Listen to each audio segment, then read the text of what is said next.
Salut tout le monde, j'espère que vous allez bien. De retour dans les gradins.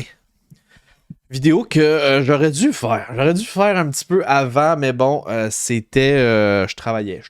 J'ai pas vraiment eu le temps de faire ces vidéos-là. J'espère que vous allez me pardonner. Je parle des 2 dernières victoires du Canadien de Montréal. J'aurais aimé ça les couvrir avant de pouvoir rentrer sur un autre sujet ou d'autres sujets de vidéo. Mais bon, c'est ça. Fait qu'on va quand même parler de ces 2 victoires-là du Canadien de Montréal contre Columbus et contre les Blackhawks de Chicago.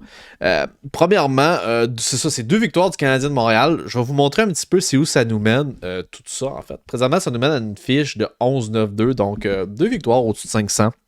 Ça fait vraiment du bien, on va les prendre. Et c'est surtout 2 victoires qui sont pas juste signées nécessairement par nos jeunes. Je vais dire que c'est des victoires d'équipe qu'on a eues. C'est des victoires d'équipe. Ça a été des très belles performances de Samuel Montembeault. Ça, oui, il ne faudra pas lui enlever. Mais ça a été surtout des performances d'équipe. Une des choses qui était inquiétante quand on a commencé la semaine, c'était de savoir est-ce qu'on allait être capable de trouver un momentum en début de match. C'était la plus grande des questions qu'on avait. Inutile de vous dire qu'on a eu des frousses, hein? Ça n'a pas toujours été facile. Les derniers matchs avant ça, les matchs qu'on a perdus, qui nous ont ramenés à 500. Ouais, on avait de la difficulté à trouver un momentum de début de match qui nous coulait pas à peu près. Et dans ces 2 victoires-là du Canadien de Montréal, on n'a pas vu ça. On a vu une équipe qui était beaucoup plus dynamique dans ses débuts de période. On a peut-être échappé une période, je pense, contre Chicago, là, un début de période, mais sinon... On a bien joué dans son ensemble. Le Canadien a vraiment, vraiment bien joué. C'est de ça qu'on va parler aujourd'hui. Mais avant, juste si t'es nouveau, je t'invite à t'abonner. C'est le bouton rouge en bas de l'écran, c'est gratuit. Ça fait plaisir. C'est une série qui s'appelle Dans les gradins. On parle des matchs passés du Canadien de Montréal et les matchs qui vont s'en venir, ainsi que des potins ou de l'actualité, toujours dans l'entourage du Canadien de Montréal. Fait que c'est ça, abonne-toi. C'est le bouton rouge en bas de l'écran, c'est gratuit. Ça fait extrêmement plaisir. So, alright. Il y a eu des bons joueurs du côté du Canadien de Montréal. Lors du dernier match, on va parler premièrement de celui-là à Chicago, le dernier qu'on a eu. 2 gros points pour Sean Monahan qui continue sans lancer de points ces temps-ci. Joel Edmondson qui a marqué le premier but. On va se rappeler Matheson, une passe Suzuki qui a marqué un but, je crois, en avantage numérique. Un bon tir foudroyant. Et Kirby Dach ici qui n'a pas son but, c'est sûr et certain parce qu'il l'a fait en tir de barrage, mais...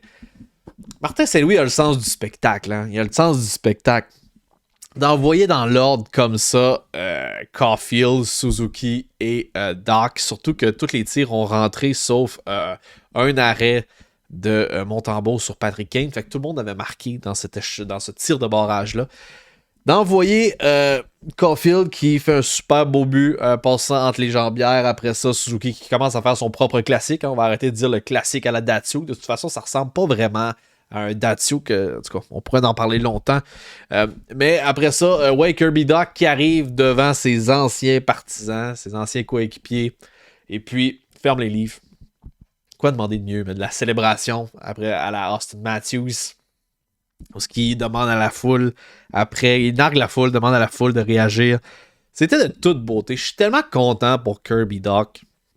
C'est un très bon ajout au Canadien de Montréal depuis le début de l'année. Je pense qu'il a fait taire ses haters plus souvent qu'autrement cette saison. A une belle niche avec Suzuki et Caulfield. Et puis là, en plus, il permet même au Canadien de Montréal de gagner en tir de barrage. Ça fait extrêmement, extrêmement plaisir. J'ai adoré la célébration. C'était un peu baveux, mais c'était bien placé et c'était parfait comme ça. Ça fait que oui, un match plutôt qui a été plutôt défensif quand même dans son ensemble. Je pense que Montembeault a vraiment gardé les buts de façon encore une fois pas juste convenable, spectaculaire. Il a fait des bons arrêts également. Je pense que Montembeault va mériter plus de départs. Ça va être ça la prochaine question qu'il va falloir se poser. C'est quel genre de départ on va vouloir donner à Montembeault. C'est quel genre de rôle on va vouloir lui donner pour le reste de la saison. Moi, c'est un peu impopulaire peut-être ce que je vais penser, mais on n'éteint pas un feu prématurément. Tu n'essaies pas d'éteindre le feu, de l'étouffer. Présentement, il est tout feu, tout flamme. Hein? On devrait le laisser aller, on devrait lui donner beaucoup plus d'espace. Et puis, mec, il se calme un peu parce qu'il va se calmer, Montembeault. Quand il va se calmer, là, on peut recommencer à refaire gauler peut-être Allen un peu plus. Mais je serais d'avis que là, On y va avec all-in. On y va pas all-in, mais on y va avec un Montembeault beaucoup plus pour continuer cette saison-ci. Donc, pour ce qui est des Blues Jackets, encore une fois, ça c'était un beau match qui a été disputé aussi, un match qui était encore somme toute défensif. Là.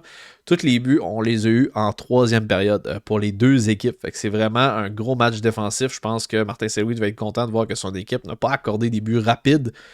C'était surtout ça qu'on regardait. Une passe pour Caulfield, Dak Evans, et puis les buts ont été à Monahan, Savard et puis Arbor Xhekaj. Arbor Xhekaj qui quand même collectionne un petit peu des buts depuis le début de l'année. Toujours le même, hein, celui-là que on tire de loin, un tir vif qui réussit à percer, passer au travers de pas mal tout le monde, puis se rendre jusqu'au filet. C'est pas des buts à la Jeff Petrie, mais il y a peut-être une certaine similitude à faire avec ça, où est-ce que Jeff Petrie prenait souvent ce genre de tir-là aussi, mais je pense que c'était beaucoup mieux supporté que Arbor Xhekaj. J'ai l'impression que c'est plus dumpé. On attend qu'il y ait quelque chose qui se passe devant le filet. Petrie, c'était pas pareil. Petrie, c'était vraiment, on cherchait le deflect ou on cherchait le trou. Mais bon, juste pour dire qu'il n'y a pas beaucoup de défenseurs qui prennent des bons tirs comme ça.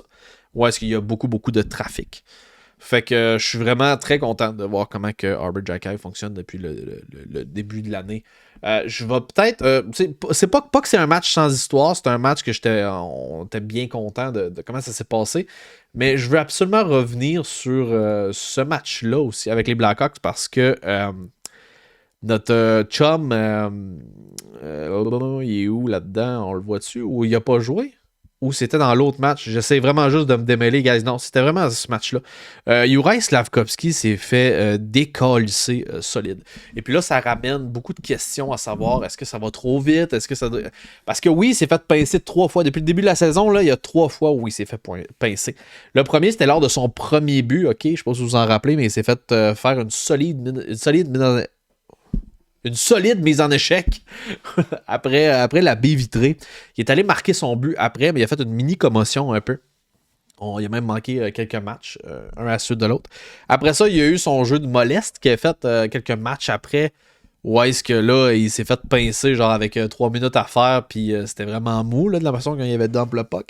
Et puis là, il se fait ramasser encore, et cette fois-ci, je pense que ça a été la pire des 3. Là. Celle-là, c'était... Il s'est fait pogner la tête basse en zone adverse et puis il a mangé une tabarnak. Je sais pas, mais j'aime pas ça. J'aime pas ça de voir le kid avoir 3 gros coups à la tête depuis le début de l'année. On le sait, à la tête, c'est le genre d'affaire que d'un coup que ça marche plus. Il n'y a plus aucun joueur qui est capable de jouer dans la Ligue nationale, la confiance et puis tout. Ça va un petit peu vite. Je suis pas encore d'avis qu'il faut envoyer Slafkovský des mineurs, puis que c'est genre trop, puis que on est allé trop vite. Puis c'est facile aujourd'hui de dire ah là, Slafkovský il aurait dû commencer des mineurs, puis tout. C'est facile de dire ça aujourd'hui, mais la raison pour laquelle on garde Slafkovský à Montréal, il faut relativiser le tout. Ok, la raison pour laquelle on le garde à Montréal, je crois, là, je suis pas dans les secrets des dieux, mais je pense que c'est ça. C'est qu'on lui donne des petites missions à chaque partie. On lui donne des petites missions, des petits mandats. Il est toujours capable de les remplir. Il les remplit bien et il s'améliore un peu à tous les matchs. Je trouve ça dommage de voir ce genre de séquence-là. Mais si tu prends la peine de relativiser, Slafkovský s'en va pas en diminuant. Là. Il s'améliore de match en match. On lui donne des meilleurs mandats de match en match. Au début de la saison, je vous rappelle, là, Slafkovský faisait même pas 8 minutes. Okay? Il faisait pas 8 minutes. Il jouait pas sur un avantage numérique. Puis il faisait pas de points. Il faisait sweet fuck all. Il y a eu un camp pas terrible. Fait que j'aime la progression du jeune. J'aime où est-ce qu'on s'en va avec. C'est ça. Encore là, c'est dommage qu'est-ce qui lui est arrivé, mais je pense qu'il a quand même sa place avec le grand club, même si ça va vite pareil pour lui. Prochain match, demain, 7h contre les Sharks. C'est-tu à Montréal? Je pense que c'est à Montréal. Demain. Ouais, c'est ça. Contre un club qui comment que ça va les Sharks? Comment qu'ils vont les Sharks? Moi, j'ai entendu dire que OK, puis I might be wrong, mais c'est quoi leur fiche? Je suis pas capable de voir leur fiche classement. OK, ils sont quand même loin. Là. Ils ont 7 victoires, 13 défaites. OK, ils ont 18 points. Ils sont quand même loin. Mais j'ai entendu dire que ça va super bien pour leur défenseur Carlson. Fait que c'est juste bien tant mieux. Fait qu'on va voir Carlson à Montréal demain. C'est pas mal tout ce que j'avais à vous dire aujourd'hui. Je ne reviens pas la vidéo. La vidéo sera pas bien plus longue que ça. Donc, je pense que c'est bien en masse, c'est bien correct. J'espère que vous aurez apprécié cette vidéo-là. Si c'est le cas, laissez-le moi savoir dans l'espace commentaire et puis abonnez-vous. C'est le bouton rouge au bas de l'écran, c'est gratuit, ça fait plaisir. Je pense que vous êtes 75%, si c'est pas 80% à écouter les vidéos, mais à pas être abonné. Peut être pour toutes sortes de raisons, hein, je vous en veux pas. Mais ce serait vraiment cool si vous prenez la peine, ça prend 2 secondes. Pesez sur le bouton rouge au bas de l'écran, c'est gratuit, ça fait plaisir, ça m'aide énormément à percer l'algorithme YouTube. Une des rares chaînes francophones à faire ce genre de contenu-là en français. J'espère que vous appréciez à tous les jours parce que moi, j'ai jamais manqué une journée de contenu jusqu'à maintenant. Fait que je suis quand même fier de moi. Pour de vrai, depuis le début de cette chaîne, j'ai jamais manqué une journée. Je fais du contenu à tous les jours. J'espère que vous l'appréciez. Sur ce, peace out, passez une excellente journée, guys.